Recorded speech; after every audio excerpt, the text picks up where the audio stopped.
አርእስተ ዜና። በኢትዮጵያ በተደረገው የኮሮና ቫይረስ ምርመራ 3 ተጨማሪ ሰዎች መገኘታቸው ተገለጸ። በአዲስ አበባ ከተማ በኮሮና ቫይረስ ወረርሽኝ ምክንያት የእንቅስቃሴ ገደብ እንደማይጣል ምክትል ከንቲባ ኢንጂነር ታከለ ኡማ አስታወቁ። ከውጭ የዜና ምንጭ ኒውዮርክ የኮሮና ቫይረስ ታካሚ ከሌለባቸው ሆስፒታሎች የሕክምና መሳሪያዎችን እንዲያመጡ የሰራዊት ኃይል ማሰማራቷን አስታወቀች።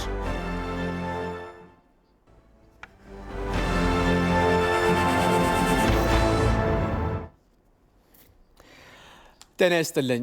ርቀቶን ጠብቀው ነው የተቀመጡት ወይም የቆሙት። ይህን ካረጉ የኮሮና ቫይረስ ርጭትን ለመግታት የበኩሎን እየተወጡ ነው ማለት ነው። ከኛ ጋር ሁኑ።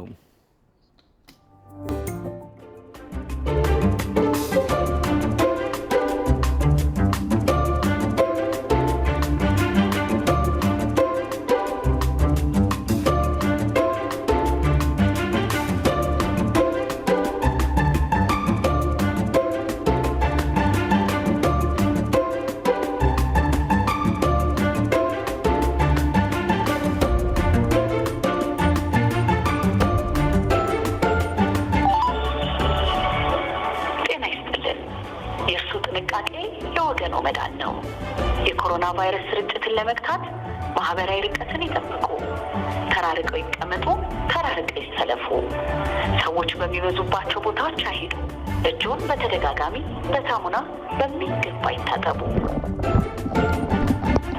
ሳይታጠቡ አይኖን፣ አፍንጫውንና አፎን አይንኩ፣ ሳልና ማስነጠስ ካለባቸው ሰዎች 2 እርምጃ ይራቁ።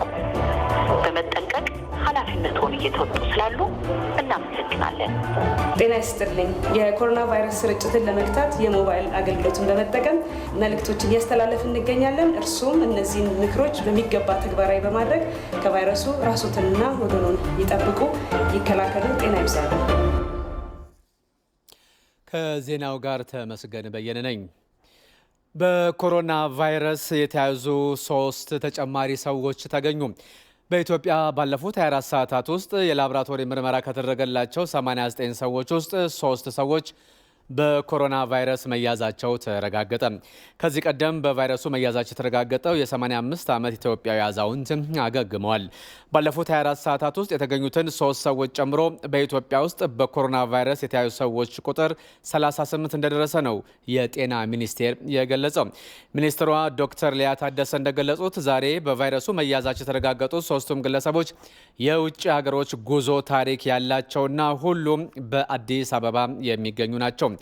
የመጀመሪያው ግለሰብ የ29 ዓመት ወንድ ሲሆን መጋቢት 10 ቀን ከዱባይ የመጣና በበሽታው ከተያዘ ሰው ጋር የቅርብ ንክኪ የነበረው ነው ብሏል።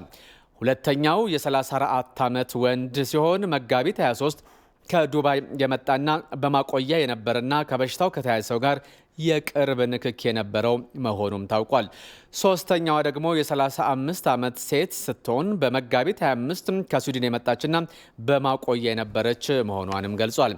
ዛሬ ከቫይረሱ ያገገሙትን የ85 ዓመት አዛውንት ጨምሮ በድምሩ 4 ሰዎች ከቫይረሱ ማገገማቸውን ነው ሚኒስትሯ ዶክተር ሊያ ታደሰ የጠቆሙት። በተጨማሪም ከአዲስ አበባና ከአዳማ 641 ሰዎች የኮሮና ቫይረስ ምርመራ የተደረገላቸው መሆኑን ገልጸው ከዚህም 510ሩ ከቫይረሱ ነፃ መሆናቸውም ጠቁመዋል። የዘገበው ኢዜአ ነው።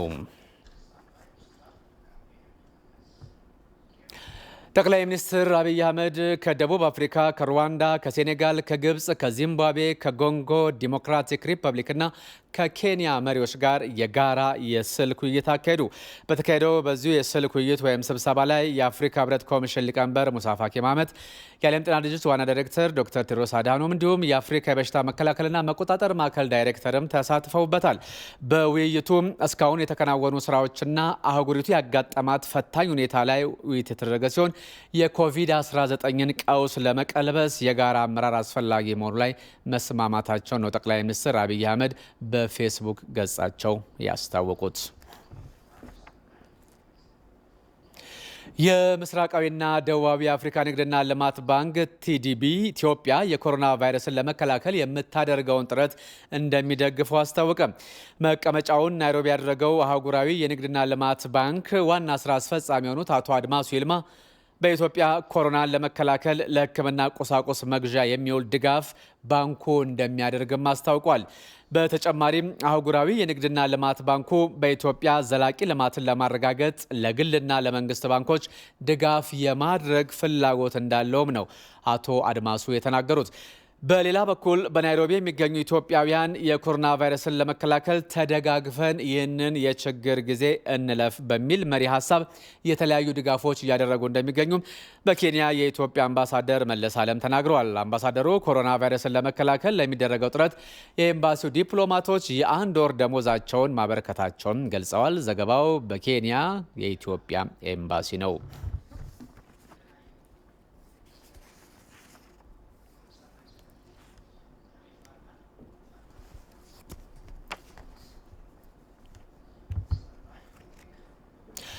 የኮሮና ቫይረስ ስርጭትን ለመከላከል በአዲስ አበባ ዙሪያ ያሉ ነዋሪዎች እያደረጉ ያለው ጥንቃቄ የሚፈለገውን ያህል አለመሆኑን ነው ሪፖርተራችን ቶማስ ኃይሉ በየስፍራው ባደረገው ቅኝት ለመታዘብ የቻለው። ነዋሪዎቹ ስለ ኮሮና ቫይረስ መረጃ ቢኖራቸውም እንኳ ማህበራዊ ርቀትን ስለማይጠብቁ ለቫይረሱ ተጋላጭነታቸው ሰፊ እንደሆነም ነው ሪፖርተራችን የተመለከተው። ከራሱ እንከታተል። በአዲስ አበባ ዙሪያ ካሉ አርሶ አደሮችና ነዋሪዎች መካከል በዶሮ እርባታ የሚተዳደሩት አቶ አዲሱ ወንድም ነው የዓለም የወቅቱ ፈተና ስለሆነው የኮሮና ቫይረስ እሳቸው ያላቸው መረጃና ስለሚያደርጉት ጥንቃቄ ነግረውናል። ኮሮና ሲባል አይታይም፣ አይዳሰስም፣ በእጅ ይግባ በእግር ይግባ አይታወቅም። እንደ አውሬ ነፋስ ነው። ይሄ ሀበላ የመጣ ነገር ነው። እንግዲህ በእጃችሁም ጓንት አድርጉ ይሉናል። እንደገና ጨንበላል ባፋችሁ አፍንጫችሁ አድርጉ ይሉናል። ሳሙና 24 ሰዓት ጧትና ማታ ይለያችሁ ታጠቡ ይሉናል።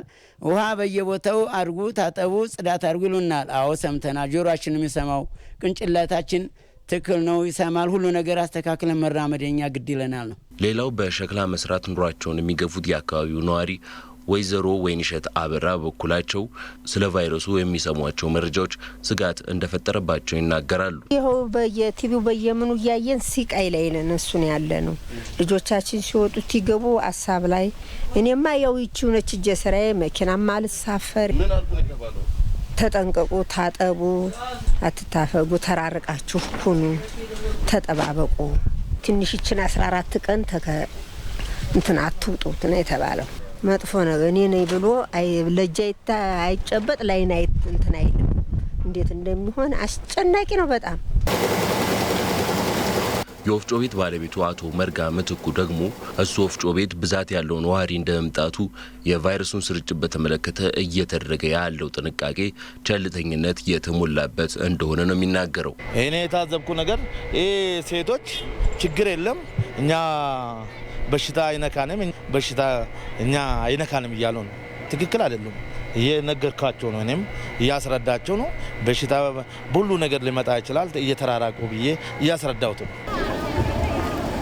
የኮሮና ቫይረስ ስርጭት እንዳይገታ ከሚያደርጉት ነገሮች መካከል እንደዚህ በጥግግት መቆም ነው። በተለይ ሕዝብ በተሰበሰበበት ቦታዎች ላይ በመተፋፈግ መቆም ይህን የቫይረሱን ስርጭት ያባብሰዋል። በዚህ በአዲስ አበባ ዙሪያ ባሉ አርሶ አደሮች መካከል እንደዚህ በወፍጮ ቤቶች እንዲሁም በሌሎች ቦታዎች ላይም የሚታየው አሁንም የቫይረሱን ስርጭት እንዳይቆም ያደርገዋል። ይህ ደግሞ ቀጣይ እንዲሁም ተከታታይነት ያለው የግንዛቤ ማስጨበጫ ስራ መሰራት አለበት የሚለውን ሌላኛው አመላካች ክስተት ሆኗል። በአዲስ አበባ ከተማ በኮሮና ቫይረስ ወረርሽኝ ምክንያት የእንቅስቃሴ ገደብ እንደማይጣል ምክትል ከንቲባ ኢንጂነር ታከለ ኡማ አስታወቁ። ምክትል ከንቲባው ከኮሮና ቫይረስ ጋር በተያያዘ መግለጫ ሰጥተዋል። ተስፋዬ ለሜሳ ተከታትሎታል። በአዲስ አበባ የኮሮና ቫይረስ ስርጭትን ለመቆጣጠር በከተማ አስተዳደሩ እየተሰሩ ያሉ ስራዎችን በተመለከተ ምክትል ከንቲባው ታከለ ኡማ ለጋዜጠኞች መግለጫ ሰጥተዋል። ምክትል ከንቲባው በመግለጫቸውም የኮሮና ቫይረስ ወረርሽኝን ምክንያት በማድረግ በከተማው የእንቅስቃሴ ገደብ እንደማይጣል አስታውቀዋል። በመሆኑም ነዋሪዎች ይበልጥ ራሳቸውን ከቫይረሱ መጠበቅ አለባቸውም ነው ያሉት። አዲስ አበባ ከመዝጋት ይልቅ እኛ የምናስበው ነገ የማስበው ከመዝጋት ይልቅ ሳይዘጋ ሰዎች የጤና ባለሙያዎች የሚሰጡትና መንግስት የሚሰጠውን ተልዕኮ መውሰድና ጥንቃቄ ማድረግ ነው እንጂ እማንወጣው የኢኮኖሚና የማህበራዊ ክራይሲስ ውስጥ ነው የምንገባው ከዘጋን። በተለይ አዲስ አበባ ከተዘጋ ለምሳሌ አዲስ አበባ ብንዘጋ ተነስተን ዛሬ ብንዘጋ አሁን በእያንዳንዳቸው የተነሳው በከተማ ውስጥ ያለው ማህበራዊ ኢኮኖሚ ዝቅተኛ የሆነ ማህበረሰብ አለ። በኮንስትራክሽን ኢንዱስትሪ የተሳተፉ ከ300-400 ሺህ በላይ ወጣቶች አሉ። እነዚህ ተዘጉ ማለት ወደ ቤት ተመለሱ ነው የምንላቸው። ቤት ያለው ያለለው የት እንደሚሄድ ያው ይታሰባል ማለት ነው። ሶ የማንወጣው የማንቆጣጠረው ስርዓት አልበኝነት ውስጥ ነው የምንገባው እና ወደዛ አንሄድም። አይታሰብም። አዲስ አበባ ላይ የመጨረሻው ማድረግ የሚያቅተን ስመጣ ነው የምንዘገው። የወረርሽኙን ስርጭት ለመቆጣጠር አስተዳደሩ የንጽህና መጠበቂያዎች፣ የለይቶ ማቆያና መታከሚያ አልጋዎች እንዲሁም የምግብ ግብዓቶች ዝግጁ መሆናቸውንም ጽዋል። ወደ 800 የሚሆኑ በከተማ ደረጃ ያሉ የሸማች ሱቆች ላይ ለእጅ ንጽህና የሚያገለግሉ ሳኒታይዘሮችን፣ ሳሙናዎችንና ከዚህ ጋር ተያያዥነት ያላቸው ግብዓቶችን ከ200 ሺህ ሊትር በላይ ማሰራጨት ነው የጀመርነው። ቀጥሎ ደግሞ በከተማችን የፋሲካ በዓል አለ፣ የኢድ በዓል አለ፣ አዲስ ዓመት አለን። ለዛ ደግሞ የኑሮ ውድነቱን ለመቋቋም በከተማ ደረጃ ከመንግስት በጀትም ከከተማ ነዋሪና ከወጣቶች ከባለሀብት ያሰባሰብናቸው ጥራጥሬዎችና ዱቄቶች አሉ። እነሱም ወደ 5 ማከማቻ ቦታዎች እያስገባን ወረርሽኙ ከፍቶ ልንቆጣጠረው ወደ ማንችል የሚሄድ ከሆነ ደግሞ ሁሉም ቦታ ለዚህ እንደ ማቆያ እንዲሆኑ ከ5550 በላይ አልጋዎችን፣ ብርድ ልብስ፣ አንሶላዎችን አዘጋጅተናል። ከሚሊኒየም አዳራሽ ጀምሮ የሃይማኖት ተቋማት የኦርቶዶክስ፣ የፕሮቴስታንት፣ የካቶሊክ ሁሉንም አዳራሾችን በዚህ ደረጃ የቤተ ክርስቲያናትን በዚህ ደረጃ ሃይማኖት ተቋማት ከኛ ጋር ቆሞ እየሰሩ ነው ያሉት ማለት ነው። በዚህ ሀገራዊ ችግር ወቅት የግል ጥቅማቸውን በማስቀደም በህብረተሰቡ ላይ አላስፈላጊ የሸቀጦች ዋጋ የሚጨምሩና ሌሎች ህገወጥ ስራ የሚሰሩ የንግድ ተቋማትና ግለሰቦችን አስተዳደሩ እርምጃ እየወሰደባቸው መሆኑንም ምክትል ከንቲባው አስገንዝበዋል። ወደ 1300 ንግድ ቤቶችን አሽገን ወደ ህግ እንዲቀርቡ አድርገናል። አንዳንዱን አስተምረን በትክክለኛ ዋጋ ለህዝብ እንዲያቀርብ ያደረግናቸው አሉ። የህዝብ ትራንስፖርትን በተመለከተ ባቡሮች፣ ታክሲዎችና አውቶቡሶች በወንበር ልክ ብቻ እንዲጭኑ የተደረገ ሲሆን በተለይ በቀጣይ ታክሲዎች በድጎማ ግማሽ ወንበር ብቻ እንዲጭኑ ከታክሲ ባለንብረቶችና ማህበራት ጋር ውይይት እየተደረገ መሆኑን ምክትል ከንቲባው በመግለጫቸው ተናግረዋል። ኮሮና ቫይረስን በተመለከተ የሚኖሩ መረጃዎችን ህብረተሰቡ ማግኘት እንዲችልና በአካባቢው አጠራጣሪ የሆኑ ሁኔታዎች ሲኖሩ ለመጠቆም እንዲያስችለው የተቋቋመው የ8335 የጥሪ ማዕከል በአሁኑ ሰዓት በቀን ከ9000 በላይ ጥሪዎችን ያስተናግዳል። ወደ ማዕከሉ የሚመጡ ጥሪዎች ከዕለት ዕለት በከፍተኛ ሁኔታ እየጨመሩ በመሆኑ የተነሳም ለህብረተሰቡ ቀልጣፋ አገልግሎት ለመስጠት ማስፋፊያ እየተከናወነ መሆኑም ነው የተገለጸው። ፋሲካ አያሌው። ሄሎ፣ ሰላም ጤና ይስጥልኝ። የኢትዮጵያ ህብረተሰብ ጤና ኢንስቲትዩት እባክዎ መለርዶት ከየት ነው?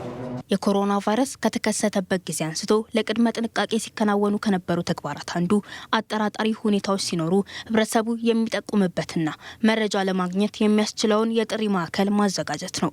ቫይረሱ በኢትዮጵያ ከታየ ጀምሮም ወደ 8335 የጥሪ ማዕከል የሚደወሉ የስልክ ጥሪዎች ቁጥራቸው ከቀን ወደ ቀን በከፍተኛ ሁኔታ እያደገ መጥቷል። ቫይረስ ሰዓት ውስጥ 8 ሰዓት ነው የምሰራው። በቀን ከ100 እስከ 150 ሰው እና ያለን በአማካይ ማለት ነው እስከ 150 ሰው ጥሪ እንቀበላለን። በአንድ የግንዛቤ መረጃ ይጠይቃሉ።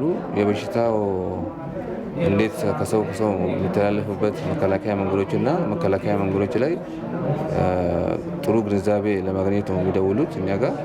ጥቂቶቹ ደግሞ ጥቆማም አለ። በዚህ ጥቆማ ላይም ከክፍለ ሀገርም ከዚህ አዲስ አበባም ጥቆማ ይደርሰናል። ጥሪዎቹ ኤቭሪ ሚኒት ኤቭሪ ሰከንድ አሉ። አንድ ሰው እስከ 2 ደቂቃ ድረስ ከኛ ጋር ሊቆዩ ይችላሉ።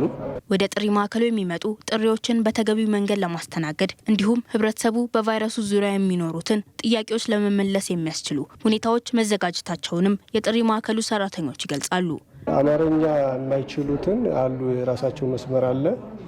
ለኦሮምኛ የተዘረጋ መስመር አለ። ደቡብም የተለያዩ ቋንቋ ተናጋሪዎች ይመጣሉ፣ ይደወላል። መስመሮቹ የራሳቸው በየክልሉ አለ መስመር ማለት ነው።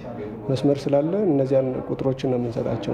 አሁን እነዚህ መስመሮች መኖራቸው እነሱ ስለተዘረጉ ይመስለኛል ሰሞኑን ቀንሰዋል። አብዛኛውን የተወሰኑ ክልሎች ላይ ነው በተለይ አማርኛ ቋንቋ በተለይ በስፋት የማይነገርባቸው አካባቢዎች ላይ እየቀነሰ ነው ያለ አሁን እንደውም። እንዲሁም ደግሞ ንክኪ ከተፈጠረ እጅን በውሃና በሳሙና በደንብ አድርጎ በመታጠብ ማዕከሉ በአሁኑ ሰዓትም በቀን ከ9000 በላይ ጥሪዎችን እንደሚያስተናግድም ተገልጿል። ወደ ማዕከሉ የሚመጡ ጥሪዎችን መጨናነቅ ለመቀነስና በተቀላጠፈ መልኩ ለማስተናገድ እንዲያስችልም ማስፋፊያ እየተከናወነ መሆኑም ተጠቁሟል። በአጠቃላይ 24 የጥሪ መስመሮች አሉ። በተጨማሪ 2 ከተቋማት ወይም ደግሞ ከጤና ተቋማት ጭምጭምታዎችን የምንቀበልባቸው የመስመር ስልኮች ይኖሩናል። አጠቃላይ ስታፋችን ወደ 105 አካባቢ ይደርሳል።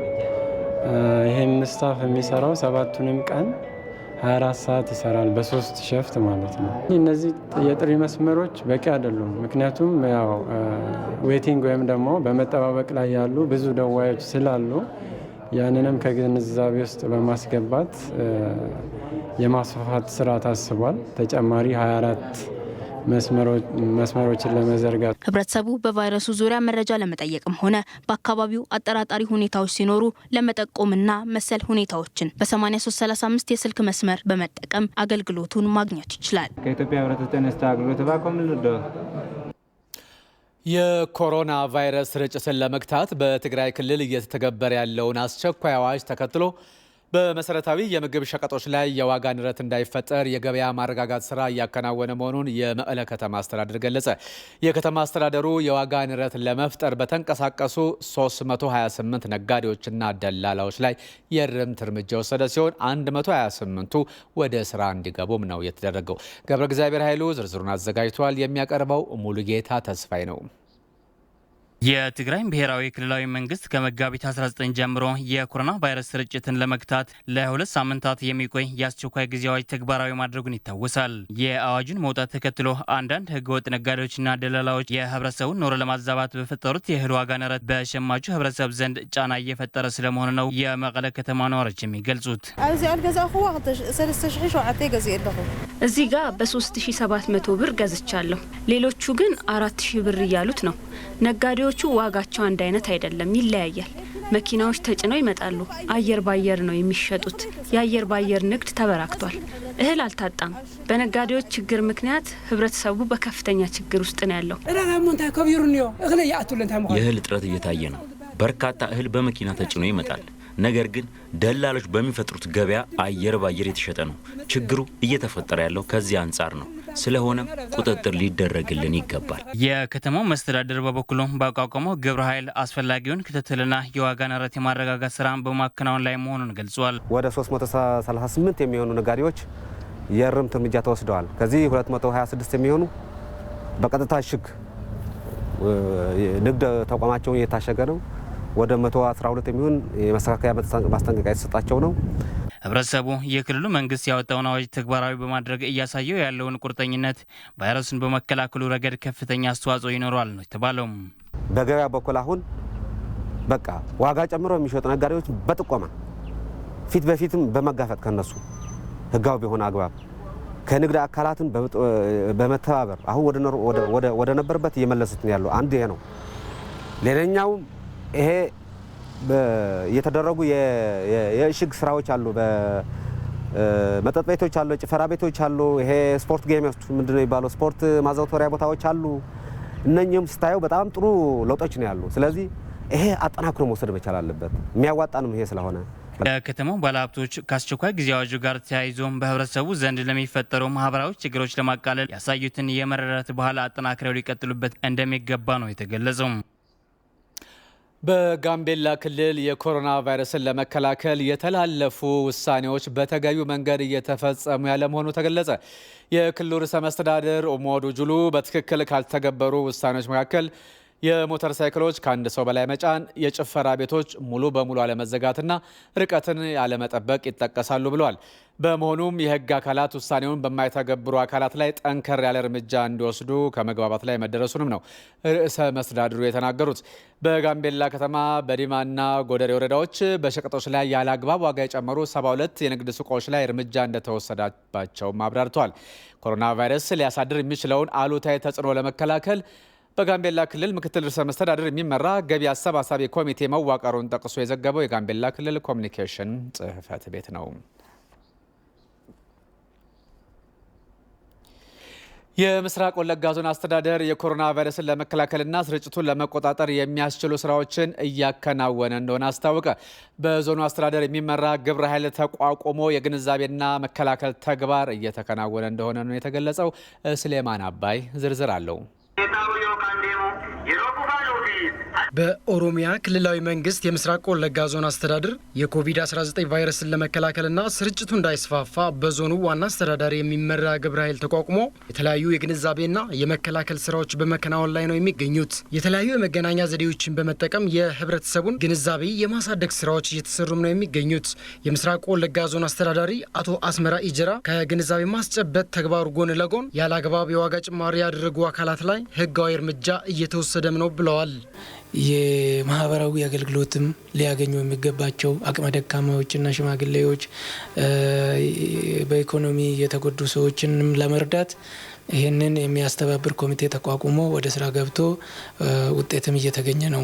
ከዚህ ጋር ተያይዞ የሚመጡ ችግሮችንም ለመቅረፍ አሁን የዋጋ ጭማሪ በብዙ ቦታዎች ይታያል ማለት ነው። ስግብግብነት ይሄ በሽታ ዜጋዬን ነው የሚያጠቃ ብሎ ከማያስብ አንዳንድ ነጋዴዎች አንዳንድ ወረዳዎች ላይ ያጋጥመውናል። እነዛን እርምጃ ወደ መውሰድ ገብተናል። የኮሮና ቫይረስ ስርጭትን ለመቆጣጠር እንዲያስችል ለጤና ባለሙያዎች ስልጠና የተሰጠ ሲሆን በዞን ደረጃ በቫይረሱ የተጠረጠሩ ሰዎችን ለማቆየት 6 የለይቶ ማቆያ ቦታዎች መዘጋጀታቸውን የገለጹት ደግሞ የዞኑ ጤና ጥበቃ ጽሕፈት ቤት ኃላፊ አቶ ሶናን ደሳለኝ ናቸው። ለይቶ ማቆያ ቦታዎችን ማዘጋጀት ጋር የተያያዘ ነው። ይህንን በተለያዩ በወረዳ ላይ ባሉት 3 ሆስፒታሎች ለይቶ ማቆያዎችን አዘጋጅተናል፣ በከተማዎቹ ላይ ማለት ነው። እንዲሁም በተጨማሪም በዚህ ከተማ 3 ትላልቅ ለይቶ ማቆያ ቦታዎችን አዘጋጅተናል። ይህንን ሁኔታዎችን እያየን እየጨመረን የምንሄድበት ሁኔታ ይኖራል ማለት ነው። በቫይረሱ የተጠረጠሩ ሰዎችን ለይቶ ለማቆየት ዝግጅት ካደረጉ የጤና ተቋማት መካከል የአርጆ ሆስፒታል አንዱ ሲሆን በሽታውን አስመልክቶ የግንዛቤ ማስጨበጥና የቫይረሱን ስርጭት ለመከላከል የሚያግዙ ስራዎች እየተከናወኑ መሆኑን ነው የሆስፒታሉ ስራ አስኪያጅ አቶ ክፍሉ ተርፋሳ የተናገሩት። ሞላ ህብረተሰባችን ከገጠር ነው የሚመጡ ብዙ ተጠቃሚ በእኛ ሆስፒታል የሚጠቀሙት እነሱም ግንዛቤ እንዲያገኙ ህዝብ በተሰበሰበበት ገበያ በተለያዩ ቦታዎችም በአምቡላንስ እየተዟዟርን ማይክሮፎን እየተጠቀምን የግንዛቤ ማስጨበጥ ስራ እየሰራን ነው። ወደ ሌላ ሰው በሽታ ወደ ሌላ ሰው እንዳይተላለፍ ምልክቱን የሚያሳይ ሰው ተለይቶ መቀመጥ ስላለበት ለዚህም የተለየ ክፍል አዘጋጅተናል ማለት ነው። በአንዳንድ የህብረተሰብ ክፍሎች ዘንድ እየታየ ያለው ቸልተኝነት ዋጋ ከማስከፈሉ በፊት ህብረተሰቡ ለቅድመ ጥንቃቄና ለጤና ባለሙያዎች ምክር ተገዥ እንዲሆንና ከመንግስት የሚሰጠውን መረጃ ተግባራዊ እንዲያደርግም ጥሪ ቀርበዋል ሲል የዞኑ ኮሚኒኬሽን ጉዳዮች ጽሕፈት ቤት መረጃ ያመለክታል። ወደ ቤኒሻንጉል ጉሙዝ ክልል ስናቀና ደግሞ በአሶሳ ከተማ በህዝብ ትራንስፖርት ዘርፍ የተሰማሩ በጎ ፈቃደኛ ወጣቶች የኮሮና ቫይረስ ስርጭትን ለመከላከል የሚያስችሉ ስራዎችን በመስራት ላይ መሆናቸውን አስታውቋል። ጀማል አህመድ ተጨማሪውን ይዟል። የኮሮና ቫይረስ የዓለማችን ከፍተኛ የጤና ችግር እየሆነ ከመጣ ውሎ አድሯል። ቫይረሱ በኢትዮጵያ የተስፋፋ ከመሆኑ ጋር ተያይዞ የቤኒሻንጉል ጉሙዝ ክልል መንግስት ስርጭቱን ለመግታት ልዩ ትኩረት ሰጥቶ በመስራት ላይ ይገኛል። በክልሉ የሚገኙ የተለያዩ የህብረተሰብ ክፍሎችም የቫይረሱን ስርጭት ለመከላከል ሰብአዊ ኃላፊነታቸውን በመወጣት ላይ ይገኛሉ። የአሶሳ ከተማ ነዋሪ የሆኑት ወጣት ሙስጠፋ አልማሙንና ወጣት መድና የኮሮና ቫይረስ ስርጭት ያሳሰባቸው በጎ ፈቃደኛ ወጣቶች ናቸው። ወጣቶቹ በአሶሳ ከተማ በህዝብ ትራንስፖርት እንቅስቃሴ ላይ በመሰማራት የቫይረሱን ስርጭት ለመከላከል የበጎ ፈቃድ አገልግሎት በመስጠት ላይ ይገኛሉ። በተለይ በአሶሳ ከተማ አስተዳደር የህዝብ ትራንስፖርት መናኸሪያ የሚሰሩ አሽከርካሪዎችና ተሳፋሪዎች ወደ መናኸሪያ ሲገቡና ሲወጡ በተዘጋጀላቸው የእጅ መታጠቢያ ቦታ በሳሙናና በውሃ ንጽህናቸውን እንዲጠብቁ የማስተባበር ስራ ይሰራሉ። እንግዲህ የኮሮና ቫይረስን ለመከላከል በምናደርገው እንትን ላይ መናኸሪያ ውስጥ በበጎ እንትኖች ላይ ተሰማርተን እንገኛለን። ዋነኛው ዓላማ ምንድነው? የበሽታውን ስርጭት ለመግታት ለመቀነስ ነው። አዋጁ ከወጣ ወዲህ ያው 12 ሰው የሚይዘው ትራንስፖርት እነዚህ ሚኒባሶች 6 ሰው ይዞ እንዲወጡ እኛም ክትትል ያደረግነው ነው። እዚሁ እንደ በጎ ፍቃድ ወጣቶች እንደ ወጣት እኛም ክትትል ሲወጡ መናኸሪያ በር ላይ ስለሆነ የምንውለው በዛው ልክ ምን ያህል ሰው እንደያዘ ከኬላ ራሱ አልፎ አንዳንድ ጊዜ ኬላ አልፎ ሰውን አውርዶ ወይ ወደፊት የሚይዙበት ሁኔታ እንዳይፈጠር አሽከርካሪዎች ተሳፋሪዎቻቸውን ከቫይረሱ ለመጠበቅ ኃላፊነት ያለባቸው በመሆኑ ከተፈቀደላቸው የተሳፋሪ መጠን በላይ እንዳይጭኑ ወጣቶቹ ክትትል ያደርጋሉ። ያው የግቢው አስተባባሪ ወይም ደግሞ የመናኸሪያው አዛዥ በሰጠን መመሪያ መሰረት ከ6 ሰው በላይ መጫን እንደሌለብን ተናግሮናል። ይህንን መመሪያ ተግባራዊ ያደረግና ያለ ነው ማለት ነው። በጎ ፈቃደኞችም ደግሞ እኛም እዚህ ግቢ ውስጥ የሚያስፈልጉ ነገሮች ካሉ እየተረዳዳን ለምሳሌ የሳሙና ወጪ የሚያስፈልግ ከሆነ የኦሞ በሽታውን ለመከላከል የሚያስፈልጉ ጥቃቅን ማቴሪያሎች ካሉ በምንችለው አግባብ እየተረዳዳን እየሰራን ነው የምንገኘው። የአሶሳ ከተማ አስተዳደር ንግድ ኢንዱስትሪና ትራንስፖርት መምሪያ ወጣቶቹን ከማሰማራት ጀምሮ አስፈላጊው ግብዓት እንዲሟላላቸው ማድረጉን የመምሪያው ኃላፊ አቶ አብዱል ከሪም አብዱልረሂም ገልጸዋል። በአሶሳ ከተማ ውስጥ ማንኛውም ቦታ ላይ ስትንቀሳቀስ የባጃጁን የሙሉ ሰው ትከፍላለህ። የአመት ማክሲመም 10 ብር ትከፍላለህ አንድ ሰው ማለት። እነሱ ግን 40 ብር 30 ብር የተቀበሉበት የሏቸውም ሰዎች እንዳሉ በመረጃ ደርሰን እንዲሁም ደግሞ በደረሰን ጥቆማና ሰሌዳ ቁጥርም ጭምር የያዝናቸውና ቁጥር ስር ያዋልናቸው አለ። ይሄ አንደኛ ከአንድ ኢትዮጵያዊ ዜጋ የሚጠበቅ ስነምግባር አይደለም። ሰው በአሁኑ ሰዓት ያለንን ሀብት ያለንን ትንሿ ሀብት አብቃቅተን ተረዳድተን ተቻችለን እችን ጊዜ ካላለፍናት አሁን ያፈራናት ለመቼ መጠቀም። በክልሉ በሁሉም ዞኖችና ወረዳዎች ከትራንስፖርት አገልግሎት ጋር በተያያዘ የኮሮና ቫይረስ ስርጭትን ለመከላከል የሚያስችሉ ስራዎች ከበጎ ፈቃደኛ አካላት ጋር ቢሮው በቅንጅት እየሰራ መሆኑን ገልጸዋል። ለኢትዮጵያ ቴሌቪዥን ለተጠናቀረው ዘገባ ጀማል አህመድ ነኝ ከአሶሳ። በአብዛኛው ዜናዎቻችን ላይ እንደተከታተላችሁት ብዙ ሰው ማለት ይቻላል ርቀቱን ጠብቆ እየተንቀሳቀሰ አይደለም። በአሁን ሰዓት ይህንን የኢትዮጵያ ቴሌቪዥንን ዜና ስትከታተሉ በያላችሁበት ሆናችሁ ርቀታችሁን ጠብቃችኋል። ይህን ካረጋችሁ ቫይረሱ እንዳይሰራጭ ለሚደረገው ጥረት የበኩላችሁን አስተዋጽኦ አበርክታችኋል ማለት ነው። ወደ ውጭ ዜና እናልፋለን። ኒውዮርክ የኮሮና ቫይረስ ታካሚ ከሌለባቸው ሆስፒታሎች የሕክምና መሳሪያዎችን እንዲያመጡ የሰራዊት ኃይል ማሰማራቷን አስታወቀች። በሌላ በኩል ብሪታንያ በ9 ቀን ውስጥ 4000 ታካሚዎችን በአንድ ጊዜ መያዝ የሚችል ሆስፒታል ገንብታለች። የዜና ምንጫችን አልጀዚራ ነው ያዘጋጀችው።